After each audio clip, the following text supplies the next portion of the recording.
এটা কেমন সংস্কার? কি করছেন অন্তর্বর্তী সরকার?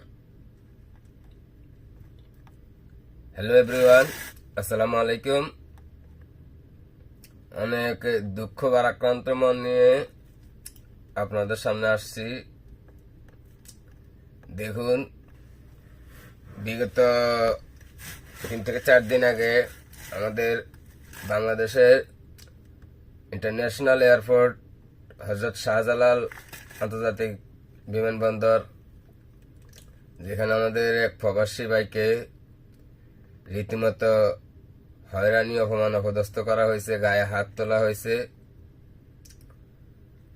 তো এটার বিচারাধীন নিয়ে আমরা সকল প্রবাসীরা আসিফ নজরুল স্যার ও ডক্টর মোহাম্মদ ইউনুস স্যারের প্রতি একটা আকুল আবেদন জানাইছি।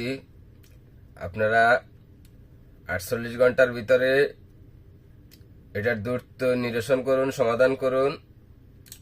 না হয় আমরা প্রবাসীরা যেভাবে রেমিটেন্স ডাউন দিয়ে বিগত সরকারের পতন দিয়েছি, ঠিক সেইভাবে আবার রেমিটেন্স ডাউন দিয়ে বাংলাদেশকে অধঃপতনের মুখে ঠেলে দেওয়াটা আমাদের পক্ষে সম্ভব একমাত্র, যেটা আপনারা ভালো করেই জানেন।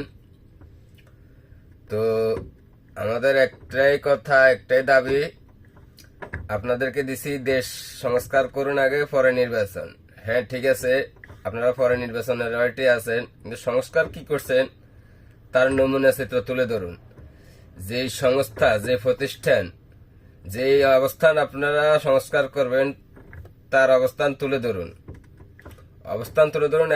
এবং ওখানে বিগত সরকাররা যেভাবে লুণ্ঠন, ঘুষ, রাহাজানি, বিভিন্ন অনিয়ম করছে, সেই অনিয়ম সংস্কারের পর থেকে যদি ন্যূনতম কিছু পাবলিকের, জনগণের, বিশেষ করে প্রবাসীদের চোখে পড়ে, তাহলে আপনারা আবার অধঃপতনের মুখে চলে যাবেন। এটা চ্যালেঞ্জ করে আমরা প্রবাসীরা বলতে পারি, বলে যাই যে প্রবাসীরাই পারে একমাত্র দেশকে অধঃপতনের দ্বারপ্রান্তে ঢেলে দিতে। প্রবাসীদেরকে সম্মান করুন ভাই। Asif Nazrul sir, doctor Yunus Mohammad sir, আপনারা প্রবাসীদের দিকে খেয়াল করুন। প্রবাসীদেরকে এভাবে অপমান, অপদস্থ, গায়ে হাত তোলার মতন নিষ্কৃণ্য কাজ যেন কোনো কর্মী, কোনো অফিসার, কোনো আইনের লোক যাতে করতে না পারে, সেই ব্যবস্থা নিন, দ্রুত সেই ব্যবস্থা নিন।